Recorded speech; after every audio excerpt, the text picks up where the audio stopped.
To'yga 2 kun qolgan kuyov bola hali ham Rossiyada. Xo'sh, qanaqa imij qilsa yarashar ekan?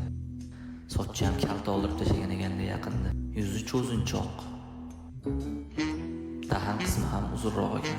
Quloqdan sochini o'rama qismigacha ham kengroq, demak old qismini baland joyga to'g'rilab avion berishni kerak. Yon qismi ham kalta ekan. Farqni o'rtaroqdan ochmasam, yonidagi avion yo'ligi hisobiga tepa qismi katta ko'rinib qoladi. Xo'p, tashxisida qo'yildi. Endi kuyov bola kelsalar bo'ldi.